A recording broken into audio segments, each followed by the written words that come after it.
Hey guys, Lord here, back in with another action figure review. Today we'll be taking a look at the DC Multiverse Collector Edition Agent Liberty.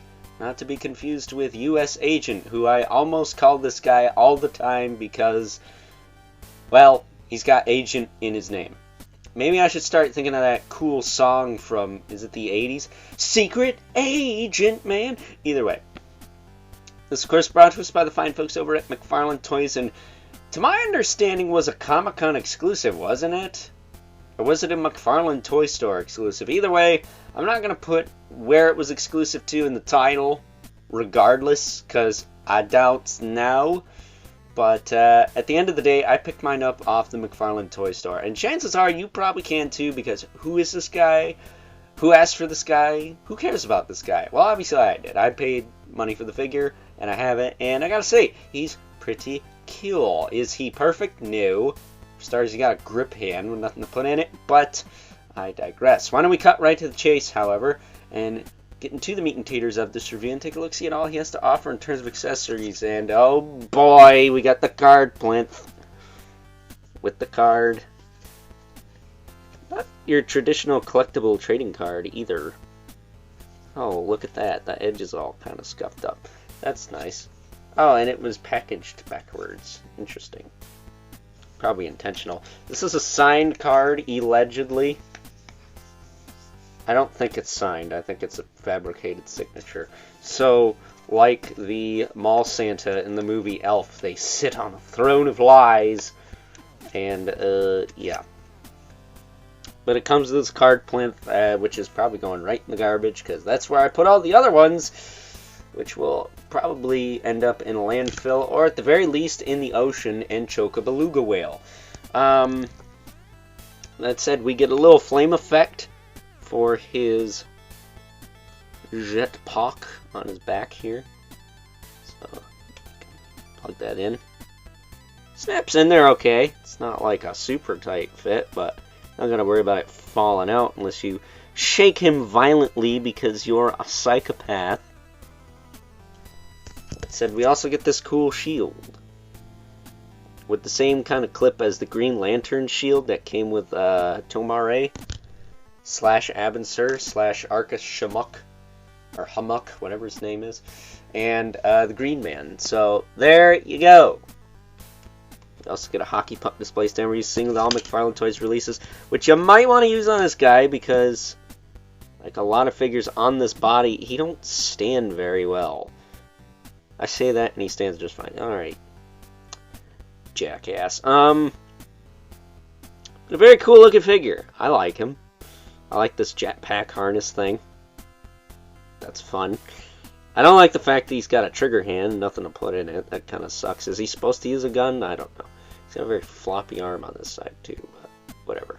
As far as articulation goes, this body has been around for a while, so I'm going to run through it briefly. He's got the double ball peg in the head. Shoulders go out. Back down. Rotate around. He's got the rotator cuff. Beautiful butterfly, as I like to call it, even though it's not technically a butterfly, but hey, this is my show, damn it. Double jointed elbow, kind of chunky, but it is what it is. He's got the ball hinge wrist that will rotate, hinge, and swivel. Diaphragm joint that'll move this far forward, this far back. The waist is ball jointed, so keep that in mind when you're moving him around. He can twist and whatnot, but I got this guy to where his torso isn't bobbling around, so I'm not going to do that, but it is just... Alright, fine, I'll do it with one of them. There you go. There's your torso rotation. You can do it in the waist too, but it's kind of hard to get to with the jetpack. Hips kick out to the side, back down, forward, back. He's got a thigh cut that actually does work. Double jointed knee, not too bad on that. And then he's got ball hinge ankles that will hinge, rotate, pivot with a toe joint. and blah, blah, blah. So, standard stuff. I mean, I've looked at how many DC figures now? Shield clips on nicely. Feels like it's going to stay on there. But yeah, look at the feet. They just don't. They don't line up very well.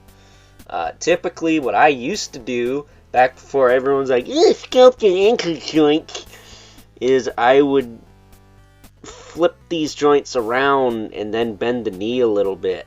And that would actually keep them standing up. But now, can't really do that because he doesn't have just regular ball-shaped ankles. He's got these stupid sculpted things that don't really want to work. Yeah, look at that. He just wants to fall forward all the time, and it's annoying. And you guys suck because you bitched about ball ankles, and now none of the figures stand. Well, at least none of the figures on this body. I've always had trouble with this body and getting it to stand the heck up. It's like you almost got to put it in a walking pose. It's annoying, to say the very least. But, you know, you guys wanted it. You got it. And now I'm dealing with it during my freaking video. Like, it's half tempted to heat that up and just get rid of that detent, because it's so hard to get that in the middle there. There. I got it, kinda. I got it, kinda. He's gonna lean a little bit. Like that. That's the best you get for free, folks. You want more editing so you don't have to watch me futz around with figures? Send money to xyz@gmail.com. No, I'm just kidding. So, with that being said, now that we got him standing up, for crying out loud, it's time now that we move right along and take a look at some size comparisons. First up, here is good old Agent Liberty, alongside a couple other characters I think he fits well with. We have the Platinum Chase Guardian, mostly because he's blue and yellow with a shield. And then we have Adam Strange, another collector edition, allegedly a peg warmer, unless you come up here, where he's not. I would say that Mirror Master is more of a peg warmer than he is, which I guess is kind of a good thing, because Mirror Master is a more desired character, but I digress. Either way, I have him here because I think that Agent Liberty here has a very retro sci-fi vibe going on, and I think that I am going to be putting him with Adam Strange, at least in my display. You know, you could do whatever you want with yours, but as far as my headcanon goes, he's like buddies with him. So, there you go. Is that called the Overlord verse, or the Oververse, or the Overse, or insert stupid name for my shared universe here? Either way. Inside jokes aside, getting those two out of here, so we could bring in our two regulars, the Mythic Legion's Brother Mandiblith, which that is not who that is. Dummy. I mixed him up. There he is. And the infamous Elephant Spawn, who came out prematurely. Naughty, naughty. That said, he, of course, towers over everyone. But in this case, I guess he's just a wee bit taller. So, there you go. So that being said, it's time now that we wrap things up with some final thoughts. Overall, and despite the fact that I know nothing about good old Agent Liberty, here I have to say that I do thoroughly enjoy the quasi old school sci-fi vibes he's putting off, and think he will look great with the likes of Adam Strange, who I've heard is a bit of a peg warmer. I assure you, he's not here. In fact, hardly anything is a peg warmer up here. You just go to the store and the shelves are freaking empty. What is up with that? So, with that being said, hope you guys enjoyed this review. Until next time, I'll catch you guys later.